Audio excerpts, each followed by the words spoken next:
انعام نہیں ہے، لہذا ہر شخص پر لازم ہے، واجب ہے کہ وہ عمل کرتے وقت سیرت پیغمبر کو سامنے رکھے، اور اسی طرح وہ افراد جن میں تبلیغ دین کا شوق ہے، جو یہ چاہتے ہیں کہ دین کی اہمیت دوسروں کو بتائیں، جو یہ چاہتے ہیں کہ دین کی مطابقت دوسروں کو کرائیں، جو یہ چاہتے ہیں کہ دین کے احکامات دوسروں تک پہنچائیں، جو یہ چاہتے ہیں کہ دین کے پیغامات دوسروں تک پہنچائیں، ان کا بھی یہ فریضہ ہے جیسے نماز پڑھنے والے کا فرض ہے کہ وہ نماز پڑھتے وقت یہ غور کرے کہ نبی نے نماز کیسے پڑھی، ویسے ہی تبلیغ کرنے والے کا فرض یہ ہے کہ وہ تبلیغ کرتے وقت یہ غور کرے کہ نبی نے تبلیغ کس انداز سے کی۔ توجہ رکھیے گا حضرات، کیوں؟ اس لیے کہ عزیزو تبلیغ ایک اہم ترین مرحلہ ہے۔ مثلا میں نے نماز پڑھی تو ثواب مجھ تک محدود رہے گا، آپ تک نہیں پہنچے گا۔ اگر میں نے غلط پڑھی تب بھی گناہ مجھ تک محدود رہے گا، آپ تک نہیں پہنچے گا۔ لیکن اگر تبلیغ صحیح ہوتی ہے تو پورے معاشرے پر اثر پڑتا ہے، اگر غلط ہوتی ہے تب بھی پورے معاشرے پر اثر پڑتا ہے۔ لہذا تبلیغ دین میں ہمیں سوچنا ضروری ہے، لازم ہے، واجب ہے کہ ہم یہ غور کریں کہ پیغمبر نے تبلیغ کس انداز سے کی، پیغمبر نے احکامات کس انداز میں پہنچائے، پیغمبر نے پیغامات کس انداز میں پہنچائے۔ بھائی اگر پیغمبر نے اہل بیت کو ہٹا کے تبلیغ کی ہو تو اہل بیت کو ہٹا کے تبلیغ کیجئے، لیکن اگر پیغمبر نے عالم سجدہ میں حسین کو پشت پہ بٹھا کے تبلیغ کی ہو تو بغیر اہل بیت کے تبلیغ نہیں ہے۔ ایک صلوات پڑھیں۔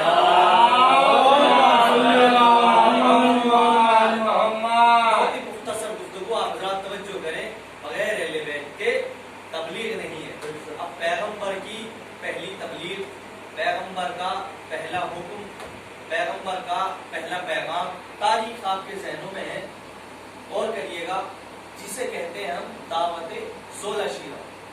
دعوت زولہ شیرہ میں پیغمبر نے کافرین کو بلایا، مشرکین کو بلایا، بلانے کے بعد دسترخوان سجایا، سجانے کے بعد کھانا کھلایا، اس کے بعد پھر کلمہ سنایا۔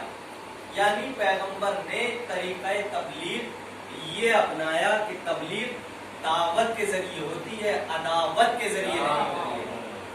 توجہ کر رہے ہیں نا آپ حضرات؟ تو وہ لوگ کون تھے جن کو پیغمبر نے بلایا تھا؟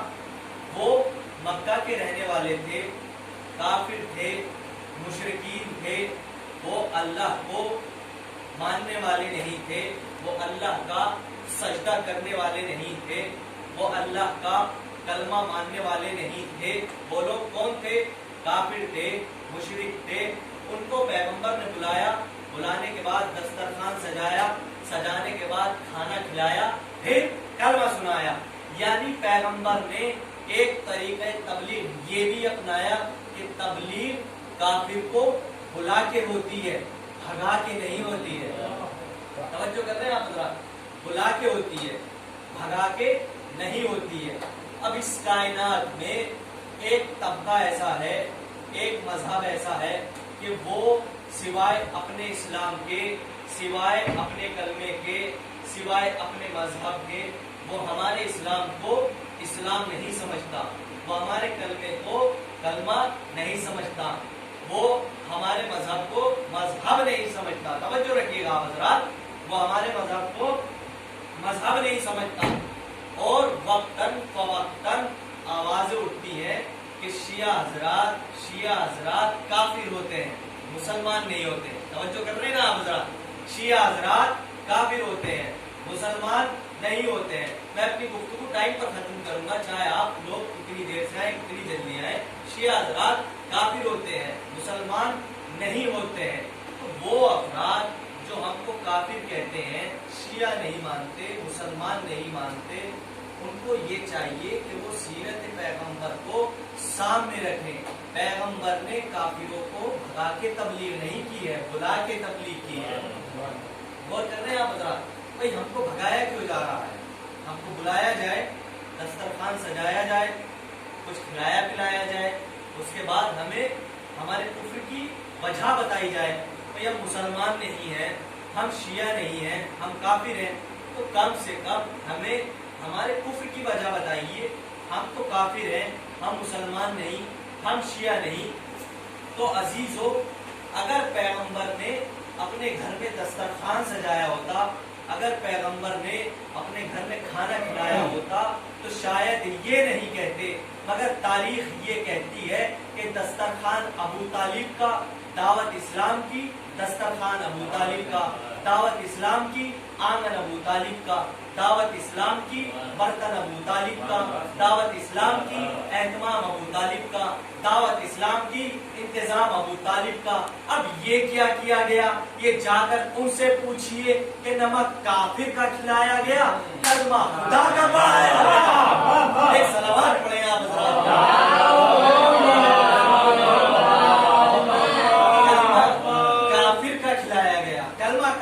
کھلایا گیا اور نمک کافر کا کھلایا گیا، کلمہ خدا کا پڑھایا گیا. سب سے پہلا مدعا تو یہی ہے، سب سے بڑا مسئلہ تو یہی ہے کہ اگر جناب ابو طالب کافر تھے تو ان کے گھر میں دعوت دین ہوئی کیوں؟ دعوت اسلام ہوئی کیوں؟ ان کا نمک کیوں کھلایا گیا؟ توجہ رکھیے گا آپ حضرات. کہا دیکھیے یہ مکے کی بات ہے اور مکے میں اللہ کا گھر موجود ہے. غور کریے گا آپ حضرات. اب دیکھیے احکام بھی اللہ کا ہے، شریعت بھی اللہ کی ہے، پیغام بھی اللہ کا ہے، دین بھی اللہ کا ہے، وحدت بھی اللہ کی ہے، نبوت بھی اللہ کا ہے. غور کریے گا آپ حضرات. تو ہونا تو یہ چاہیے تھا کہ خانہ کعبہ کا دروازہ کھلوایا جاتا اور اللہ کے گھر میں اللہ کے پیغام کو پہنچایا جاتا. یا جملہ بدل کر یوں کہہ دوں کہ خانہ کعبہ کے تالے کو توڑوایا جاتا اور اللہ کے گھر میں اللہ کے دین کو پہنچایا جاتا. اللہ کے گھر میں اللہ کے دین کی دعوت ہوتی. اب دیکھیے ایک شہر ہے، دو گھر ہیں، ایک اللہ کا گھر ہے، ایک جناب ابو طالب کا گھر ہے. مگر نبی نے اللہ کے گھر میں دعوت نہیں کی. کس کے گھر میں کی؟ اپنے چچا ابو طالب کے گھر میں کی. غور کریے گا آپ حضرات. اللہ کے گھر میں دعوت زولہ شیرہ نہیں ہوئی بلکہ اپنے چچا ابو طالب کے گھر میں دعوت زولہ شیرہ کی. ہم نے پوچھا صاحب اس کی وجہ کیا ہے، اس کا ریزن کیا ہے، اس کی علت کیا ہے، اس کا رنج کیا ہے، اس کا غم کیا ہے؟ کہا وہ دیکھیے آپ نہیں سمجھیں گے، اس لیے کہ اس وقت خانہ کعبہ کے اندر بت موجود تھے. خانہ کعبہ کے راز میں بت موجود تھے، یعنی خانہ کعبہ کے اندر بت موجود تھے. تو ایک بات یہ بھی طے ہو گئی کہ جس مکان میں علامت کفر ہوتی ہے وہاں پر دعوت دین نہیں ہوتی، دعوت دین ہوتی ہے. ایک صلوات پڑھیں آپ